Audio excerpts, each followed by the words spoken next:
bagaimana cara kita menggali kebutuhan klien. Nah, ini sebenarnya gampang loh cara menggali kebutuhan klien.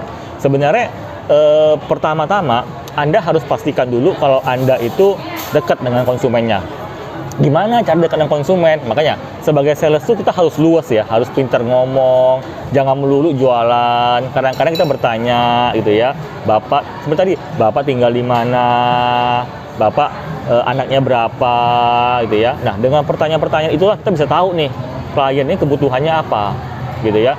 Terus bagaimana cara kita supaya dekat kan? Semakin kita dekat pasti kan konsumen itu akan terbuka kepada kita.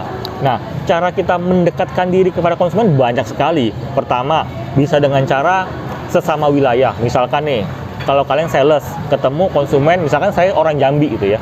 Saya ketemu konsumen yang sama-sama orang Jambi. Itu pasti gampang sekali mencari kebutuhan mereka. Ketika kita sama-sama mempunyai kesamaan, itu akan membuat kita gampang karena ada chemistry-nya. Jadi pertama, biar mempermudah itu, kalian harus mencari persamaan kalian dengan klien. Banyak caranya. Pertama dari daerah. Kedua, hobi. Misalkan Bapak hobi apa? Oh, saya hobinya golf. Oh iya Pak, sama. Saya juga kadang-kadang hobi nih driving. Di mana Pak drivingnya? Oh di sini. Oh saya juga drivingnya di sini Pak. Boleh nih Pak, kapan-kapan driving bareng gitu ya. Cuma jangan mengada-ngada gitu ya. Misalkan konsumen bilang, oh saya hobi driving. Terus kalian yang nggak pernah driving, nggak pernah golf bilang, oh iya saya juga hobi. Tapi ketika Bapak menggunakan par berapa, nah Anda nggak tahu. Jadinya jadi awkward gitu, jadi aneh gitu ya. Jadi malah kayak, wah nih sales mengada-ngada. So, pastikan itu benar-benar. Misalkan dari lokasi beda, hobi juga beda. Banyak cara kok. Tempat tinggal misalkan. Oh, saya tinggal di Jakarta Barat. Oh, saya juga Jakarta Barat, Pak. Jakarta Baratnya di mana gitu ya. Atau misalnya nggak ketemu Jakarta Barat, cari lagi yang lain. Anak Bapak kuliah di mana? Oh, kuliah BINUS. Oh, saya juga kuliah BINUS dulunya, Pak. So, kita mencari kesamaan. Ketika kesamaan itu ketemu, pasti akan ada kemudahan lah. Bahasa contoh. Jadi saya dari dulu zaman dari sales, saya selalu mempelajari cara bahasa. Ketika saya belajar, ketika saya bertemu orang Jawa, saya berubah langsung logat Jawa. Ya gimana Pak gitu, berubah logat Jawa. Ketika saya ketemu orang Makassar, ya kita berubah juga logat Makassar gitu loh. Jadi kita berusaha menyeimbangkan kita dengan mereka sehingga mereka percaya sama kita. Ketika mereka sudah percaya, barulah pelan-pelan kita menggali. Oh iya Pak, bagaimana Pak? Apakah rumahnya cocok?